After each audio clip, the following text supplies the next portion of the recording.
সন্ধ্যার পরে নিয়ে গেছে, মানুষের হাতে নিয়ে বলছে যে আমরা বিয়ে করব। পরিস্থিতির শিকার, আমার কিছু করার ছিল না। 1 লাখ টাকা 30 লাখ টাকা এইরকমের অফার করে 2022-এ গর্ভবতী হয়েছে। দিকে আমার জীবন কি 2টা বাচ্চাও জীবন মারে ফেলাই। 2018 সালে নগরের কাঁচপট্টি সড়কের একটি জুয়েলারি দোকানে স্বর্ণ কিনতে গিয়ে সাকিব হাওলাদারের সঙ্গে পরিচয় হয় কলেজ ছাত্রী রুমি আক্তার নিপার। রুমির দাবি, সাকিব তখন কৌশলে তার মোবাইল নম্বর নেন। পরে নিয়মিত ফোনে যোগাযোগের এক পর্যায়ে তাদের মধ্যে ঘনিষ্ঠতা তৈরি হয়। প্রথম দিকে সাকিবের প্রস্তাবে রাজি হতে চাননি রুমি। তার ভাষ্য, তিনি ছিলেন সাধারণ পরিবারের মেয়ে আর সাকিবের পরিবার ছিল তুলনামূলকভাবে সচ্ছল। বাবার দোকান কাঠপট্টিতে আমজাদ জুয়েলার্সের, ওর নিজের দোকান ওটা। হ্যাঁ, সেইখানে আমি মানে গিয়েছিলাম, সেই থেকে নাম্বার নিয়ে আমার সাথে যোগাযোগ করে।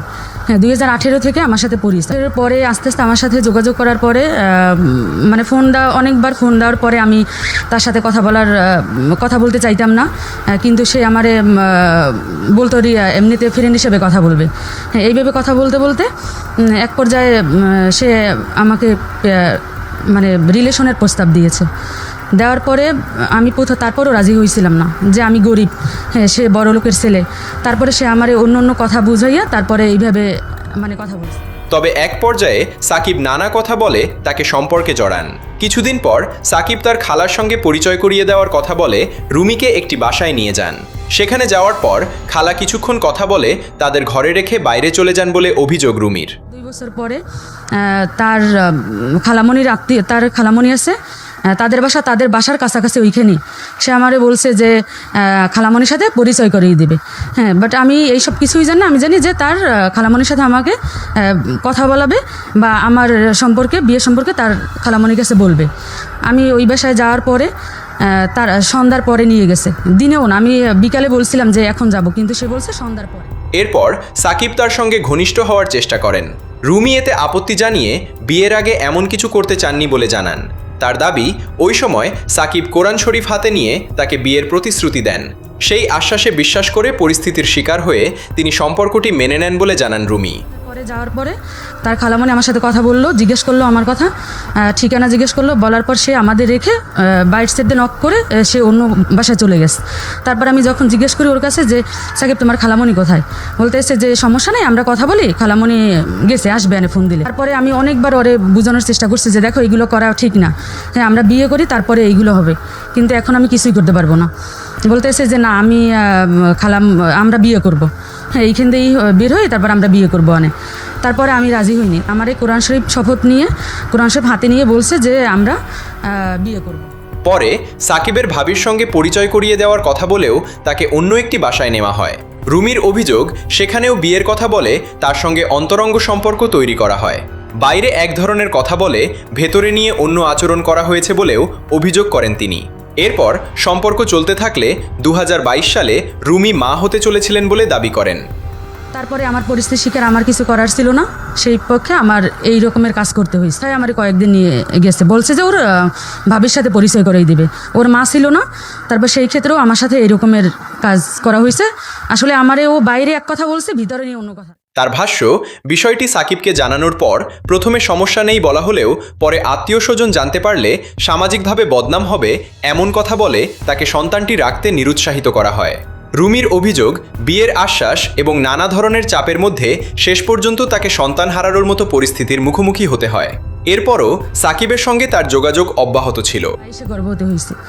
22-এ হওয়ার পরে তারপরে আমি ওর কাছে বলার পর ওর কাছে অনেক অনুরোধ করা হয়েছে, সেটাও ও নিজের ইচ্ছাগতভাবেই করছে। হ্যাঁ, বলার পরও বলছে যে আচ্ছা ঠিক আছে, সমস্যা নেই, বাচ্চা নেই বা সমস্যা নেই। কিন্তু সেই কথা বলে তারপর পরবর্তীতে আমারে বলতেছে যে এখন অনেকজন, তোমার মামা সবাই আত্মীয় স্বজন জানলে অনেক খারাপ হইবে, তোমারও বদনাম আমারও বদনাম, আমরা এইটা তুমি নষ্ট করো, তারপরে আমরা বিয়ে করব। হ্যাঁ, তারপর আমি অনেক রাজি হইনি। আমার জোর জবরদস্তি করে অনেক কিছু বললে তারপরে ভয় দেখাইয়ে বলতেছে যে তুমি এইটাই করো, তারপর আমরা বিয়ে করব। সেই সময় আমার বাচ্চারা নষ্ট করে। পরিবারের চাপের কারণে একসময় সাকিবের পরামর্শে আলাদা বাসা নেওয়ার কথা জানান রুমি।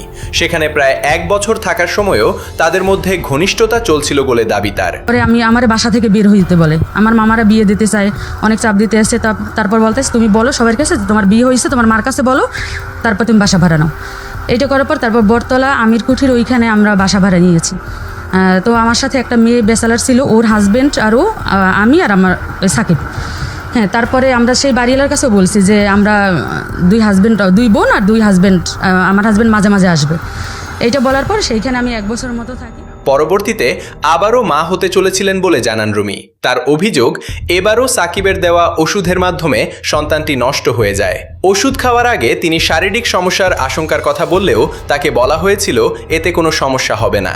দীর্ঘ প্রায় 7 বছরের সম্পর্কের পর এক পর্যায়ে সাকিব তার সঙ্গে যোগাযোগ বন্ধ করে দেন বলে অভিযোগ রুমির। আমি অসুস্থ আবার, তো আমি তখন বুঝতে পারিনি যে আমার একটা বাচ্চা হয়েছে। ও আবার সেই মেডিসিন আমারে আবার নিয়ে এসে খাওয়ানো করছে।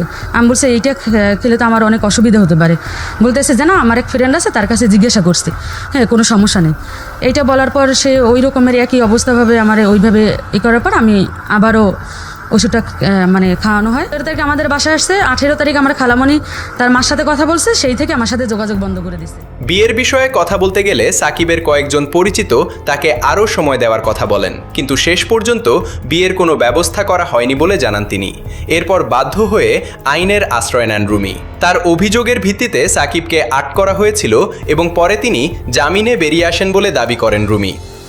আর বিয়ে করছে আসলে আমি সঠিকভাবে জানতেইছি না যে কবে, কিন্তু যেদিন করে আমি তারপরে কি করব, ওর মা তো তারপর আমাদের সাথে যোগাযোগ করে না। তারপর ওর 2 ফ্রেন্ড আছে, সে এসে আমাদের এই কোকোনাট হাউজিংয়ের মধ্যে আমার এসে বলতেছে তার সম্ভব না বিয়ে করা, ঠিক আছে। তারপর আমার ভাই আছে, ভাই বলছে যে কেন সম্ভব না, বলতেছে আমাকে সময় দিতে হবে। বলতেছে তোমার তো 1 সেকেন্ডও সময় দিতে পারবো না, তুমি 7 বছর সময় নিচ্ছো, কেন এখন সময় দেবো? বলতেছে না, আমাকে 2 বছর সময় দিতে হবে। আচ্ছা ঠিক আছে, তাহলে তোমার ফ্যামিলির সাথে কথা বলি।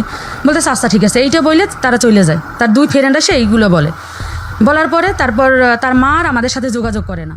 রুমির আরও অভিযোগ, মামলা তুলে নেওয়ার জন্য বিভিন্ন ব্যক্তি তার সঙ্গে যোগাযোগ করে 20 থেকে 30 লাখ টাকা দেওয়ার প্রস্তাব দিয়েছেন, কিন্তু অর্থের বিনিময়ে বিষয়টি মিটিয়ে ফেলতে চান না তিনি। তার বক্তব্য, টাকা দিয়ে জীবনের হারানো সময় কিংবা সন্তান হারানোর কষ্ট ফিরিয়ে আনা সম্ভব নয়। আইনের কাছে যাই, পুলিশের কাছে যাই, কাউনিয়া থানায় যেয়ে তারপর অভিযোগ জানাই।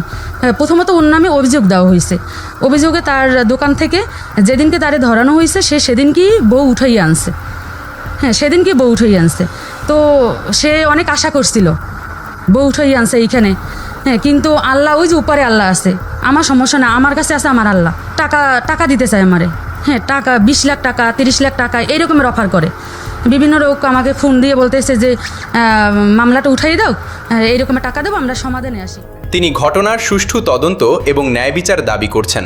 একই সঙ্গে সাকিবের সঙ্গে সংসার করার ইচ্ছার কথাও জানিয়েছেন তিনি। তবে এই ঘটনায় অভিযুক্ত সাকিব হাওলাদারের বক্তব্য এখানে পাওয়া যায়নি, তাই রুমির অভিযোগগুলোকে অভিযোগ হিসেবেই বিবেচনা করা প্রয়োজন। প্রকৃত ঘটনা কি তা তদন্ত ও আইনগত প্রক্রিয়ার মাধ্যমে নিশ্চিত হওয়ার বিষয়।